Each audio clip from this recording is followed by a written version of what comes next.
السلام علیکم ورحمۃ اللہ۔ سورہ بقرہ مدنی صورت، دوسرے سپارے کا 9واں رکوع، آیت نمبر 197۔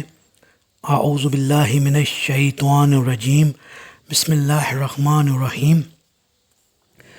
الحج اشہر معلومات، فمن فرض فیہن الحج ولا رفث ولا فسوق ولا جدال فی الحج وما تفعلوا من خیر یعلمہ اللہ وتزودوا فإن خیر الزاد التقوی واتقون یا اولی الالباب۔ حج کے مہینے سب کو معلوم ہے، تو جو شخص ان مہینوں میں حج کا عزم کرے اسے معلوم ہونا چاہیے کہ حج کے دوران نہ جنسی چھیڑ چھاڑ جائز ہے، نہ بد کرداری اور نہ ہی لڑائی جھگڑا، اور جو بھی نیکی کا کام تم کرتے ہو اللہ اسے جانتا ہے، اور زاد راہ ساتھ لے لیا کرو، اور بہتر زاد راہ تو پرہیزگاری ہے، اور اے عقل والو میری نافرمانی سے بچتے رہو۔ جی،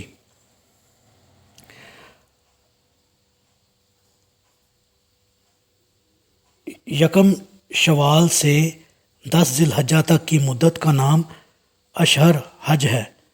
حج کا احرام اسی مدت کے اندر باندھا جا سکتا ہے۔ اگر کوئی اس سے پہلے باندھے تو وہ ناجائز یا مکروہ ہوگا، البتہ عمرہ کا احرام باندھا جا سکتا ہے۔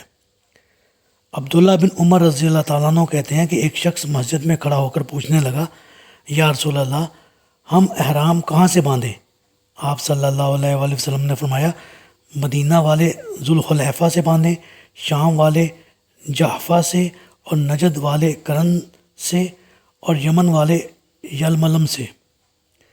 عبداللہ بن عمر رضی اللہ تعالیٰ عنہ کہتے ہیں کہ ایک شخص نے آپ صلی اللہ علیہ وآلہ وسلم سے پوچھا، محرم کیا پہنے؟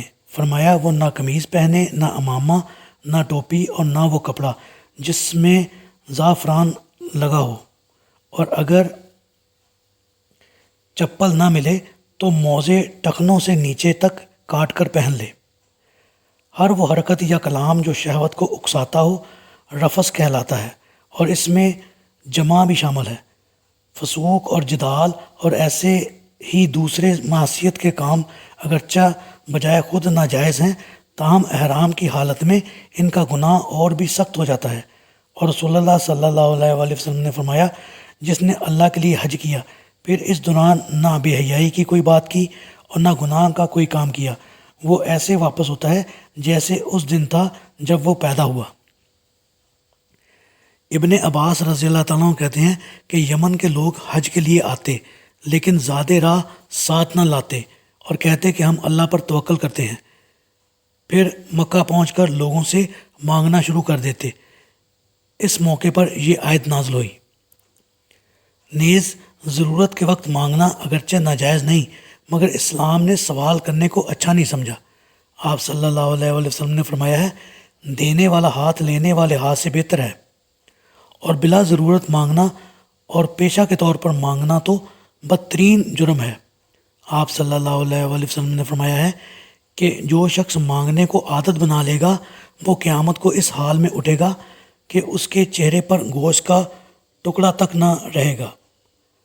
سوال سے اجتناب کے لیے اسی صورت کی آیت نمبر 273 اور سورہ مائدہ کی آیت نمبر 110 کے حواشی ملاحظہ فرمائیے۔ اللہ تعالیٰ سے دعا ہے اللہ تعالیٰ ہمیں حج کرنے کی سعادت نصیب فرمائے، آمین۔